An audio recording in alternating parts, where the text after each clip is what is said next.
Senator De La Rosa,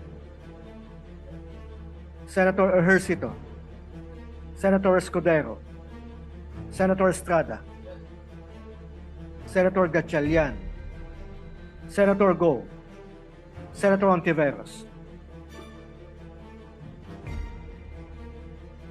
You're recognized. Senator Ontiveros Salamat. recognized. Salamat po, Mr. President.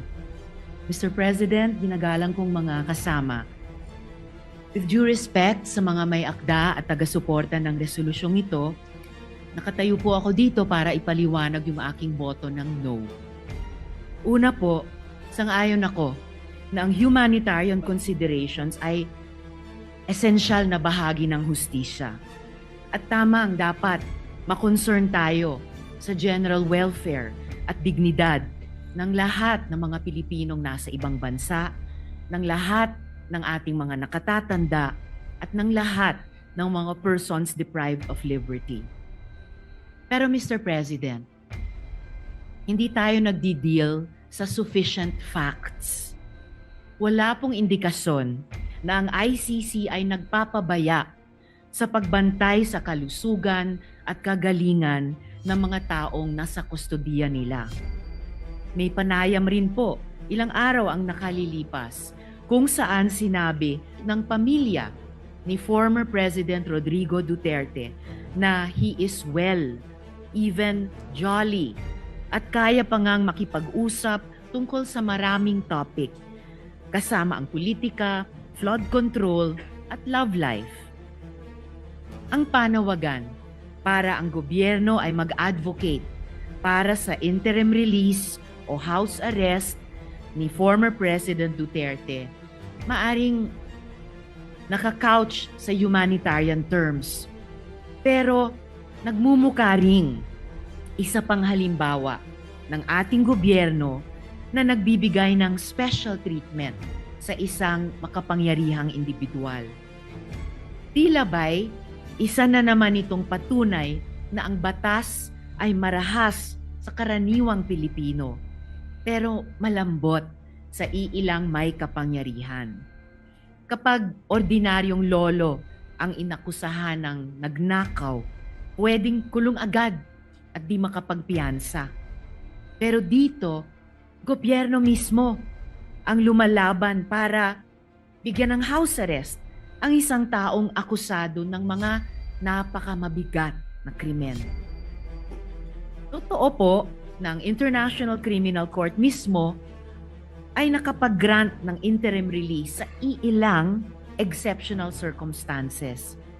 Pero pantay na importante, ang ICC ay nag-deny ng mga ganitong request kapag ang interes ng hustisya at accountability ay hinihingi ito. Alalahanin po natin na ang mga international courts ay nakapag-deal na sa maraming aging prisoners. Ratko Mladic and Radovan Karadzic, both convicted for genocide and crimes against humanity, continued to serve their sentences well into old age. And in fact, just this year, Mr. Mladic asked to be released on humanitarian grounds, claiming that he only had a few months to live. The court still denied him, ruling that his medical condition did not meet the threshold of an acute terminal illness that would justify release. Their continued detention was not seen as inhumane because their crimes were too grave, too devastating to entire communities. Totoo naman, si dating Presidente Duterte ay hindi convicted. He stands accused pa lamang. Pero kahit sa kaso ng mga accused persons, nagpakita ang ICC ng pag-iingat. Laurent Gbagbo, the former president of Cote d'Ivoire, was denied interim release precisely because the vast network of supporters he commanded, which posed a risk to victims, witnesses, and to the integrity of the proceedings. Eventually, Gbagbo was acquitted. His day in court came, and he walked free, not because of an early release or house arrest, but because of a judgment. Si dating Presidente Duterte din ay pwede pang umasa sa ganoon. But the path there is through trial, not through early release or house arrest. Kung tunay ngang may sakit ang dating Pangulo, hindi ba't ang solusyon ay dalhin sila sa ospital sa The Hague, Netherlands, habang binibigyan ng angkop na tulong at suporta mula sa Philippine Embassy doon? Mga kasama, ang mga atrocities ng tinatawag na war on drugs ay hindi mga guni-guni lamang. Sila ay mga winasak na buhay ng libo-libong mga mahihirap na Pilipino. Sila ay mga hiyaw ng mga nanay at tatay na ang mga anak kailanman ay hindi na umuwi. Sila ay mga walang markang libingan at yung kultura ng impunity na hanggang ngayon nagmumulto sa ating lipunan.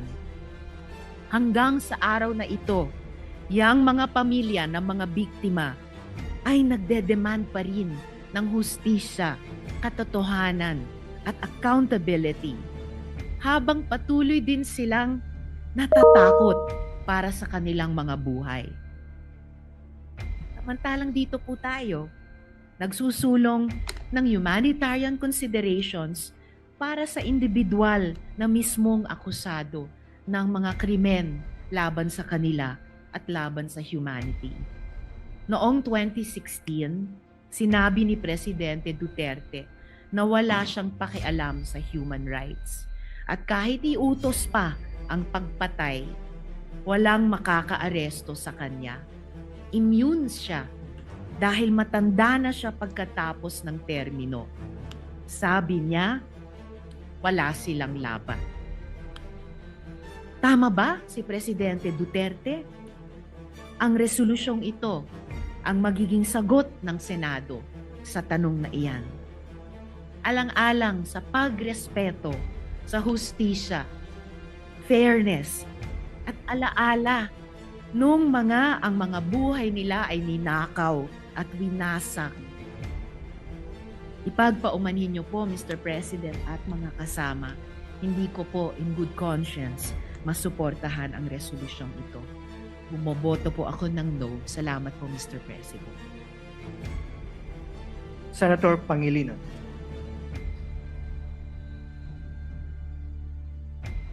Ako po ay bumuboto ng no. Pinakinggan ko ang mga sponsorship speeches ng ating mga kasamahan. Tama naman. May basehan para sa humanitarian consideration dahil may edad na. Hinihingi ng isang paraan para ma-house arrest. May basehan po ito base sa mga argumento na nabanggit kanina. Subalit, gaya ng nabanggit kanina ng ating majority leader na si Senator Zubiri, sinabi niya magagalit ang mga biktima ng EJK. Libo-libo ang pinatay. Libo-libo pa ang nawalan ng ama, ng ina, ng anak, na ang hiling ay hustisya. Tama rin na humingi ng hustisya. Saan tayo papanig? Tama, may basehan ang humanitarian consideration. Ngunit may basehan din yung daing at yung dalamhati at yung masasaktan na libo-libo nating mga kababayan na pinatay. Saan tayo? Humanitarian consideration o sa mga daing ng hinihiling ang hustisya? Bilang chairman ng Committee on Justice and Human Rights. Nais ko mang pumanig sa isang banda. Tungkulin kong pumanig sa mga daing ng naghahanap ng hustisya. I vote no.